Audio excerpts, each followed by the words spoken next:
Time now to show off the GB deck that I took with locals the other day. I would have had this up a little bit sooner, but I woke up Monday morning feeling like absolute shit. I was crook, and that just sort of threw everything out of the friggin' window for that particular day. So I'm just sort of here feeling much better, and am ready to show off this deck list. Just before I do that, just to let people on this channel know who are subbed to this channel, I have commenced uploading on my other channel, Lord Redstar. I've got a couple of LPs going on that, and it'd be awesome if you could, like, maybe give those a bit of a watch. They're not, I wouldn't go so far to say they're the most interesting thing ever, but you know what? I think they're still maybe like worth a watch a little bit. So with my shameless plug out of the way, we'll get started with the GBs. So we've got Triple Aquari to begin with. Let's zoom that in a little bit. So yeah, Triple Aquari, primary beat stick of the GBs. 1800 is actually not too bad considering the stuff that's hanging around the joint. I mean, obviously, Moral Attack pretty much defines beat stick at this point in the game. You know, 2100 is pretty decent, but you know, this can go to 2100 if you summon it out through a GB. I love 3 because it's basically just it basically just leads the Gladiator Beast in terms of the main deck Gladiator Beast. I think, in my honest opinion, you need 3. It's pretty much just staple. Then double Darius. Darius makes for a bridge into Heraklinos plays, along with Neurokius as well.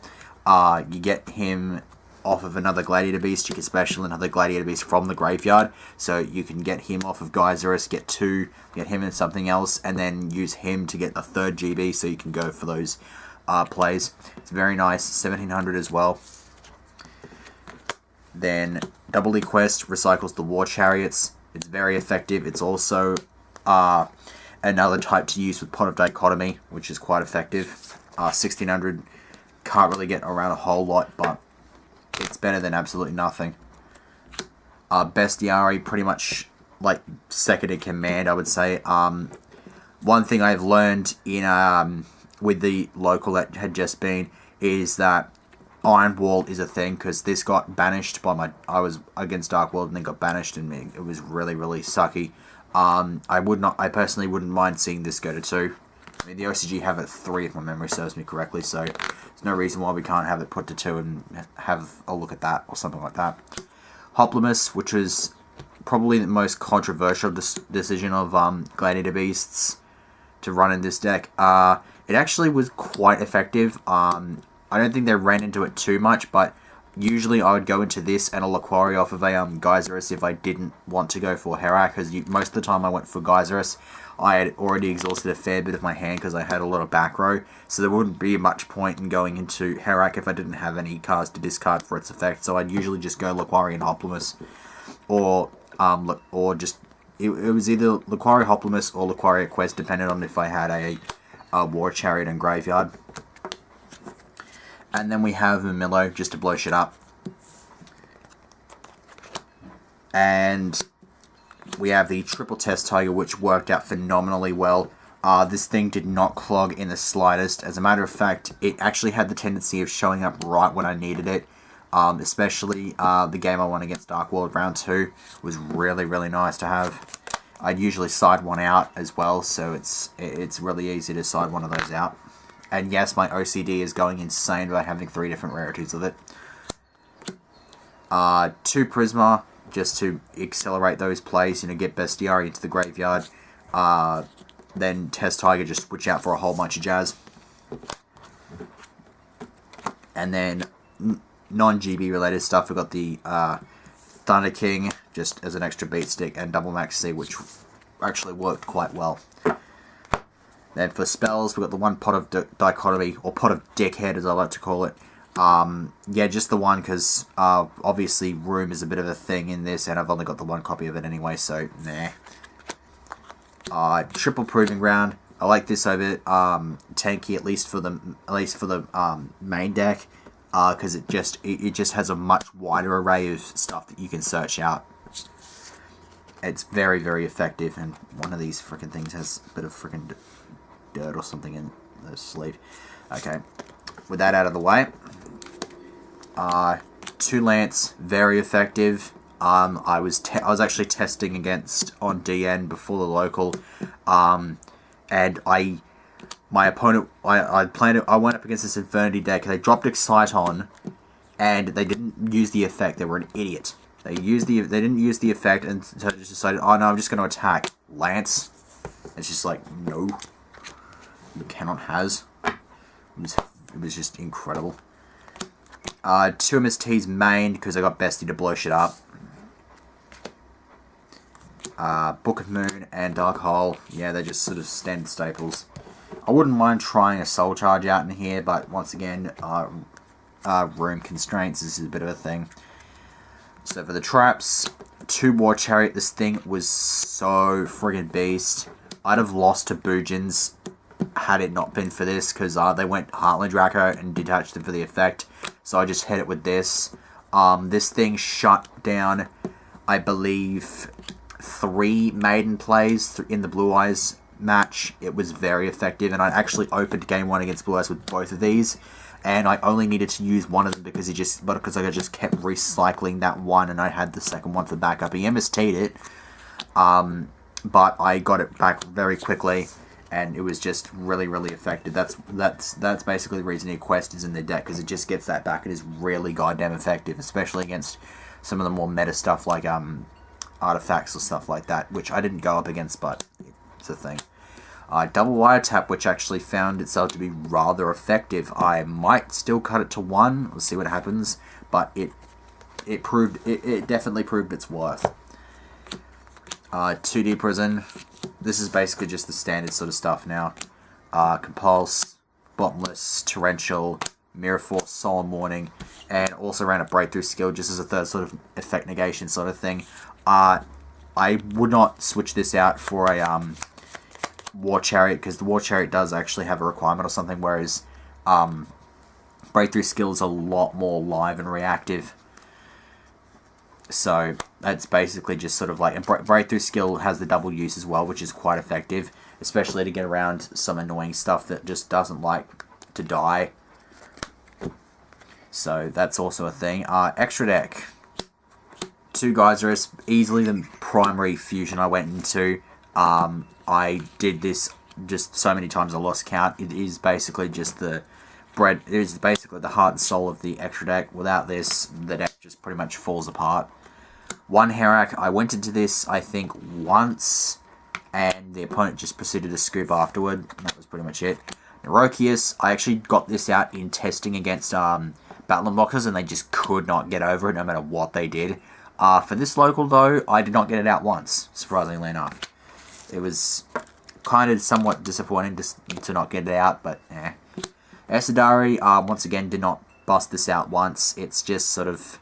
It just is a 25 beat stick if you need it. It's not really... It doesn't really serve much else. If it was 26, it would be a lot more effective. But even then, I don't know, because, yeah, because, I mean, it can't get it out with Evil Swarms on the board, so it's just, yeah. Xyz, we've got the Diamond Direwolf, which I did not see. I don't know, I'm a bit weird about Diamond Direwolf. Silent on Arc, which I used once to suck up a Blue Eyes. Sorry, Emma. Black Ship, I think I got once. I think I might have seen this one once. Maestroke, never saw this one. Dweller, never saw it, because I didn't really see... I saw hands, but I had, like, in both cases where I had hands, I had Soul Drain, so Dweller was not actually a big concern. Cowboy, I never saw. Heartland Draco won me a game against Dark World, I think. Tiger King saw it once, he got Trap Hole Nightmare. Rhapsody and Berserk. This one, people just seem to be like the crap out of this card at the moment.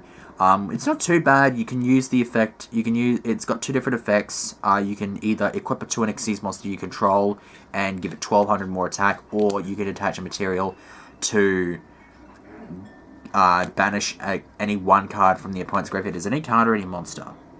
Any 1 card. Yeah, you can do it up to twice per turn, so you can get rid of both your overlay units, banish a couple of cards, and then equip it onto an Xyz monster if you have it. And then Ragnar Zero, which again I didn't see, but I still kind of like sing this thing's praise. not just because of the whole, like, beating the shit out of Fire Fist sort of thing, but it's like a Gemini Spark on legs. You just blow shit up and then you plus out of it. It's really, really nice. I love it. Now, for the side deck, I ran, kind of like a partial conversion sort of side. I'll just show it off. It's just hard to sort of describe, but basically, the only side monsters I was running are the Double Bear and the Gorilla, and then I also ran the Tankies in the side. Basically, if I felt like I needed to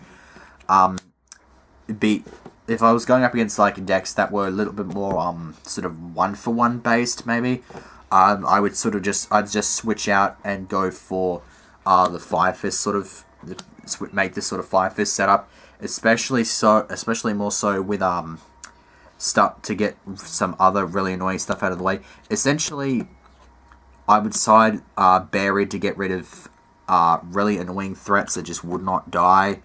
Like big monsters that I have trouble getting over, and gorillas for the really heavy back row players. I mean, obviously artifacts are a thing, and I don't like artifact, and I don't really like the starting this in against the artifacts, but thankfully I didn't have any of those. But for the heavy back row haters, gorilla was quite effective with the tankies and searching as well. So third MST, Soul Drain. Actually, surprisingly enough, saw this against Spirit Hands. Spirit Hand Trap Tricks, yep, shat.deck or whatever, had this, it did, however, and yet despite finally being able to see it, it actually cost me the match, because, I went and opened this, game 3, which commenced in time, and so I already had a disadvantage, and, that 1,000 life points pretty much proved the difference between being able to get just enough damage to just maybe pass him, but you know it just didn't happen, so it just kind of sucked.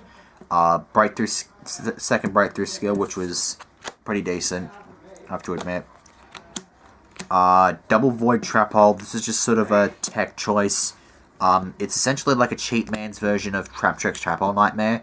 When your opponent special summons a monster with 2,000 or more attack, negates the effects of that monster, and if you do, destroy it. So this is basically just as effective sign on an arc repellent, because it just says no, and your opponent can't even detach because it just says no. It just says outright no.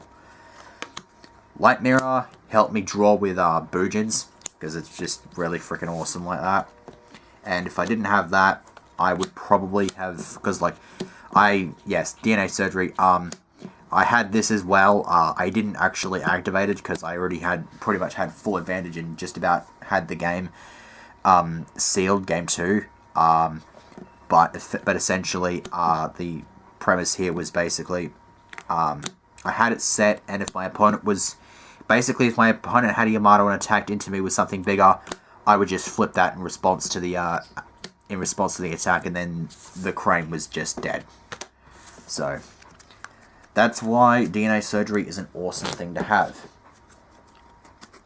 So that's it for the GB deck. One thing I can definitely tell you is Iron Walls. They are a thing. I'm definitely putting those in. If I run this deck again, I might run the deck again. I'll see what happens. But essentially, I definitely want to put in Iron Walls. I'm not too sure what I want to take out of. I just take out the Void Trap Holes because they were kind of I only saw them once against Dark Worlds, and it really did not change that much. I mean, that game I was pretty much staving off the inevitable, so it's just pretty much So that's pretty much it. Yeah, see you for whatever it is I do next.